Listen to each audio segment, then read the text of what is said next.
No, well, we don't do that. Um,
Well, welcome, Mr. Grim Grizz.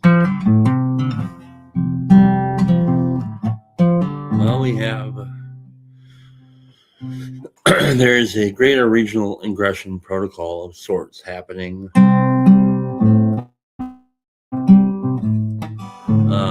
One of the places that will be meeting, the primary place that will be meeting, is in Washington, the state. They'll be camping. They'll be having a gas fire and camping and fellowship.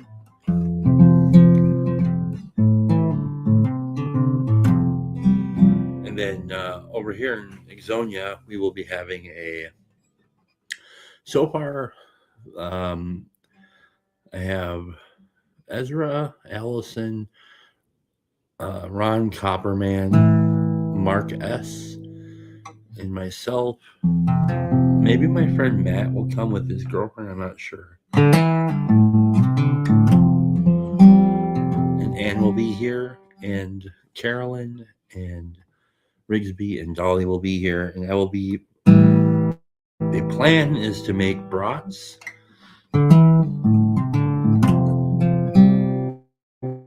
and potato salad. We will be having a wood fire, not a gas fire, and it'll be out back. And maybe we'll have some guitars. Maybe if not guitars, we'll have maybe Bluetooth speaker out there playing some tunes. We'll be having fellowship. The way that we generally do it is fellowship. It's not necessarily about the conversations or the topics, although those are important. But it's about the fellowship. And so that's what we'll be doing on Saturday. You can come if you'd like, And if you'd like, you can pop a tent out back if you'd like. You're more than welcome to do that.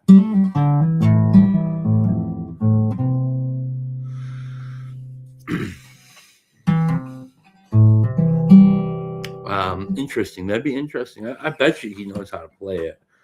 I think I tried to play along to it once, and it's kind of difficult for me.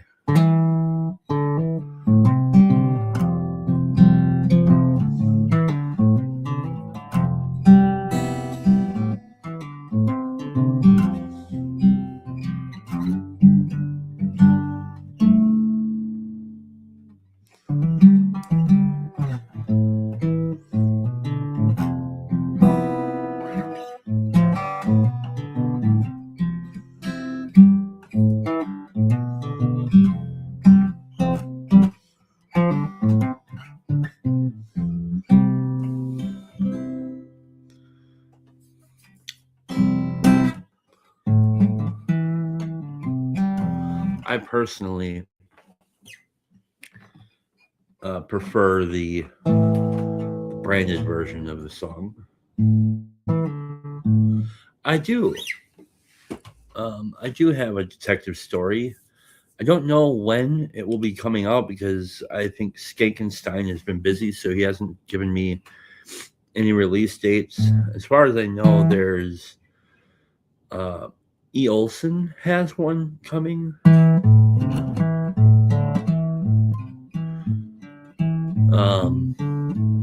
I think Ezra has one coming out.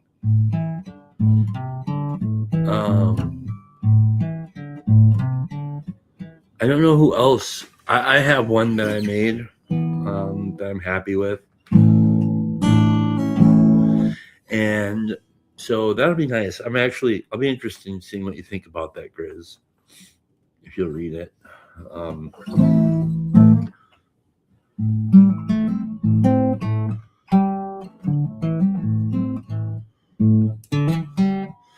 The writing has been giving me the most meaning lately, other than family, of course. But it's been a way to kind of work through things and think about stuff. And so I've been enjoying that.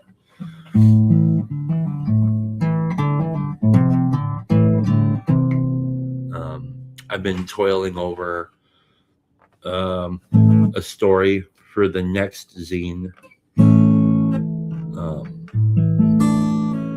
Hopefully it gets finished.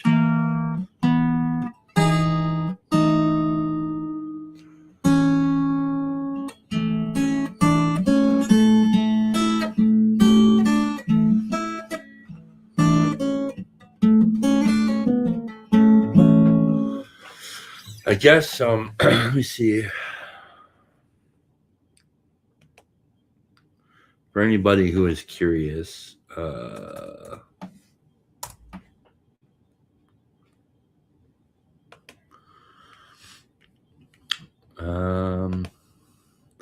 I think Anne got us a new internet connection, which is nice.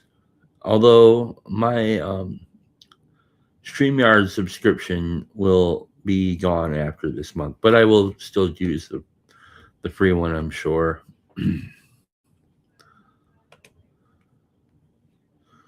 Also share audio. All right.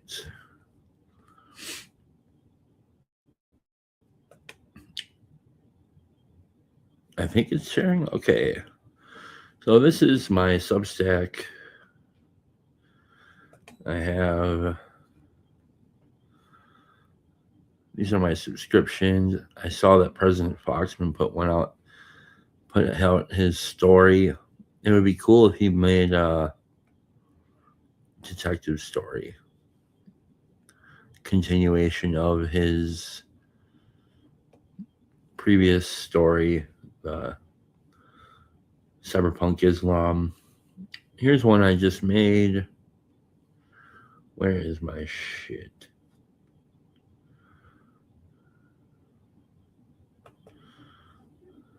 Maybe.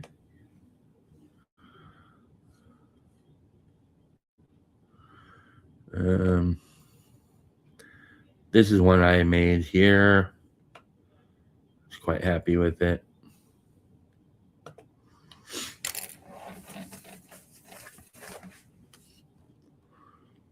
Maybe I could do this. Copy.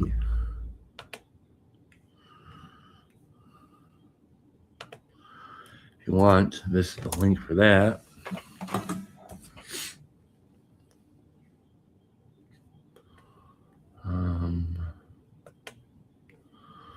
I like this feature.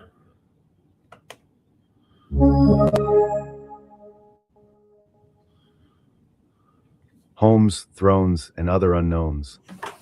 The Inheritance of the Narrow Man. By Chad Albin. Fighting my daughter in a rare occasion. A fairly one-sided fight, I might add. She refusing her medication, obstinate due to my willful separation of her Bobo. She proceeds to flail and kick and smack me in the face. Skipping the medication, we move to change her diaper, so as she can go to bed for the evening. The fight continues. She inevitably winning the battle before I finally concede and surrender her to my wife. I can't stand useless men. A previous comment made about a useless man who failed at some menial masculine task. The comment rings with fury upon every fail I display. The other comment akin to this was a comment regularly doled out by Richard, my deceased ex-stepdad. Wipe that stupid look off your face. A comment I would come to know and loathe for the first decade of my life. A comment I can't help but to see as the mortar in the facade that feels like framework. I can't, or haven't yet found a way to convince myself that it's cosmetic, not structural. A comment made about the frightened face of a child. So what happens? And graciously finishes both tasks with finesse and competence. Our daughter gets her medication, diaper changed, teeth brushed, and laid to sleep. Useless man. I must admit, the comment it made following the "I can't stand useless men" was the kindest thing anyone ever said to me. And that's what I love about you. You're strong and sensitive. You love the arts and books. You have a passion for helping others and can build a bathroom. Why can't I hold that with the same tenacity or sense of identity? There I am standing with that dumb look on my face, puzzled at the question, how does a useless man wipe the dumb look off his face? We're riding to the theater. It's roughly 10 p.m. and I can't shake the sulk. The question of therapy and her medication arises. The question of why are the steps not fully ridding me of the character defects arises. In working on it, in trying, I say with flimsy resolve. Flimsy because I know it's possible for God to remove these walls, these liabilities. And yet the useless man can't figure out how to unclench them from his frightened and bruised hands. Or is it spiritual arthritis that has performed some sort of rheumatoidal hold on what he bodily knows is true, but spiritually knows is lie? Well, I want to see it. I want to see what you're doing. I don't see it. I sulk on. I'll go to therapy, a God amongst many in which I adamantly don't believe. But what of the God I do? And how do I approach him with humility and consistent fervor? How does a dumb face have faith? If God helps those who help themselves, then I'm fucked and God's a cunt. Okay, maybe a bit harsh. Let's face it. That whole God only helps those who help themselves was the leveraging lie, the bone found in the throat of the post-mortem. Help myself? Give me a break. To help myself is the problem. Help myself to what? This or that? But I will go to therapy, because exactly this, I can't help myself. And I'm hoping the suggestion to seek services from the secular priest will be fruitful. At the very least, I hope, I pray, it's a humble surrender of sorts. The subject changes graciously, the sulk subsides. I'm glad we're having date night. We haven't been to the movies in ages. We used to go often in the beginning. Benedict Timothy Carlton Cumberbatch was the subject of many jokes such as, how is it that this actor keeps stalking our theatrical trips? Do you think Benedict Cumberbatch will be in this one? I ask, bidding for comedic reprieve. I don't know, I think I would have seen something about him. If he were, she responds with neutral cordiality. Well, I'm happy we're having date night. Thank you for doing this with me.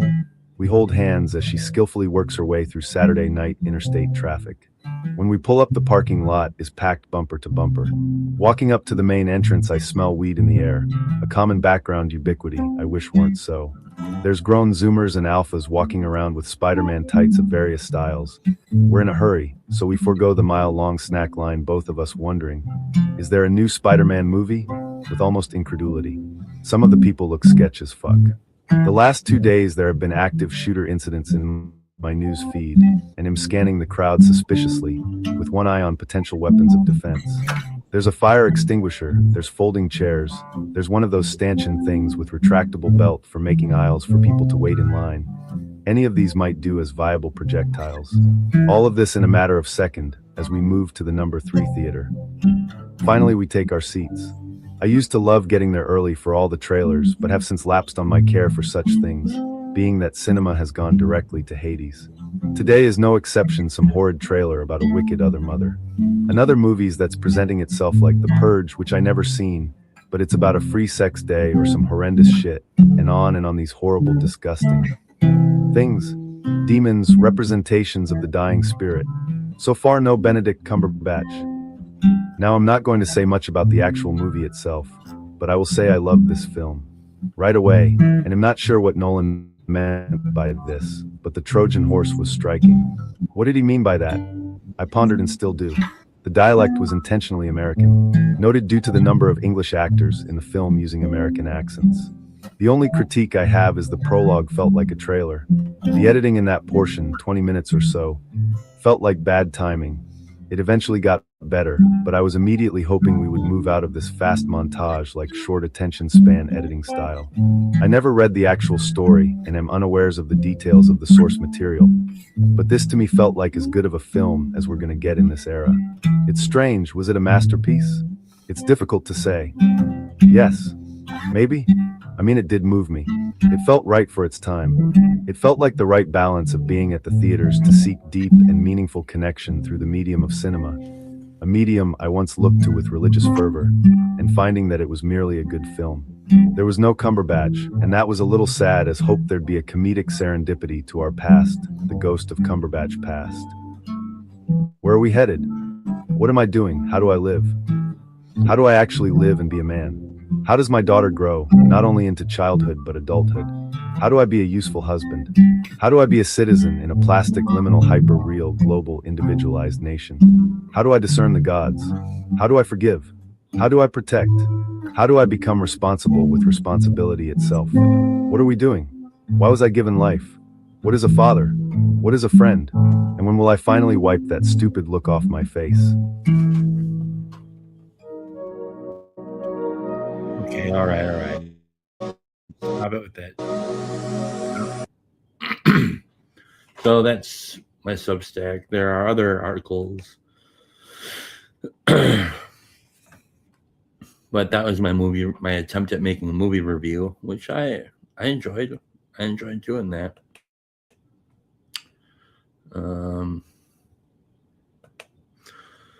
Title suggestion for the Substack article. He, him, his. Perfidious. I don't know what you're talking about.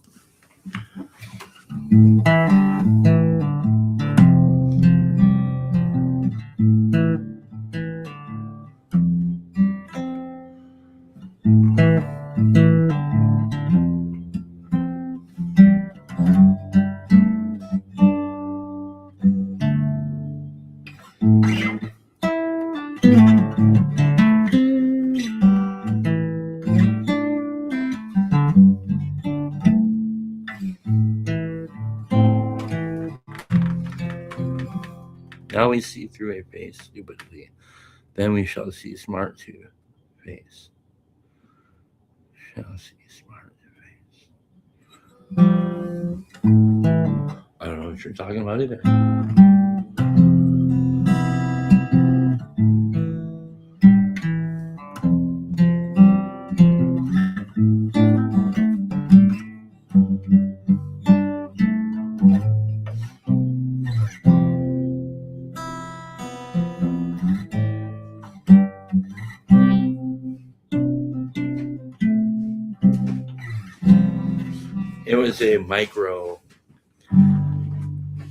It was a micro Trojan horse. Hello, love. What do we have there? Potatoes? Nice.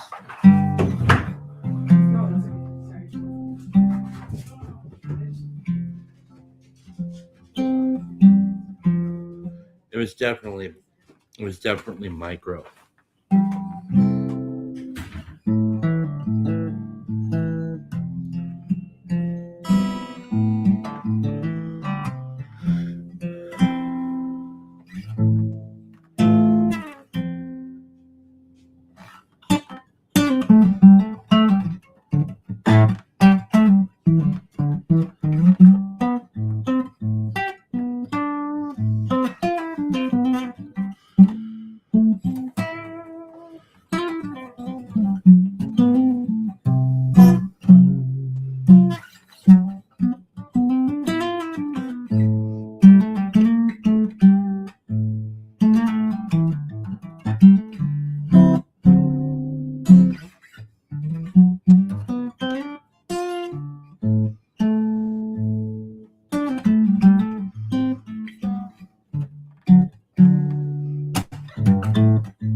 Not quite what you'd call primary source documents. Virgil was produced like 800 years after Homer, and Homer's poems were like 500 years after the presumed period of the Trojan War.